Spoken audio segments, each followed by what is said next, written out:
Sebanyak 25 peserta didik yang tidak mampu di Sekolah Menengah Atas Angkasa Hussein, Kota Bandung, telah mendapatkan bantuan rawan melanjutkan pendidikan dari anggaran APBD Pemerintah Kota Bandung tahun 2020, serta disalurkan melalui Dinas Pendidikan Provinsi Jawa Barat. Anggaran tersebut disalurkan sekolah untuk peserta didik yang tidak mampu, sebesar Rp2 juta per siswa. Pada masa pandemi, Sekolah Menengah Atas Angkasa Hussein Kota Bandung merasa terbantu dengan bantuan rawan melanjutkan pendidikan untuk peserta didik yang tidak mampu. Program rawan melanjutkan pendidikan di Sekolah Menengah Atas Angkasa Hussein Bandung dimanfaatkan untuk kelompok belajar mengajar dengan menggunakan Zoom yang didukung Ketua Yayasan Arbia Garini Cabang Hussein Nyonya Ali Usman.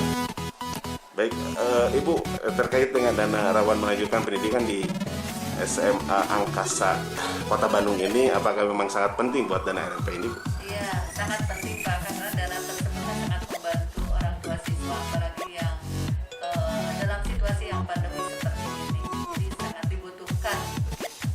Ya. Harapannya sih jumlah siswanya juga naik, artinya tidak hanya 25 gitu Pak, karena kita juga ada yang tidak terdaftarkan, mungkin pada saat itu datanya kurang lengkap, sedangkan waktu sudah terbatas. Oke, baik, Bu. Dan selain daripada itu, harapan-harapan daripada Ibu kepada pemerintah Kota Bandung yang telah memberikan program RMP ini seperti apa? Ya, harapannya ya dana dari Kota Bandung memang kami istilahnya digunakan ya Pak, digunakan oleh siswa, sangat membantu lah Pak, sangat membantu pendidikan di Kota Bandung.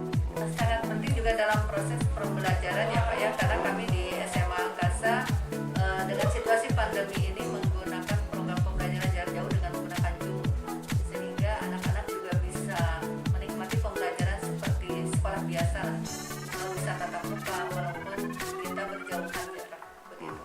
Ya, dana itu sangat dibutuhkan. Di masa COVID ini, RMP dibelanjakan apa saja nih, Bu?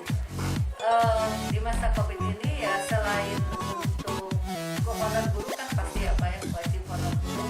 Kemudian kami karena Zoom-nya juga sewa ya untuk menyewa Zoom tersebut.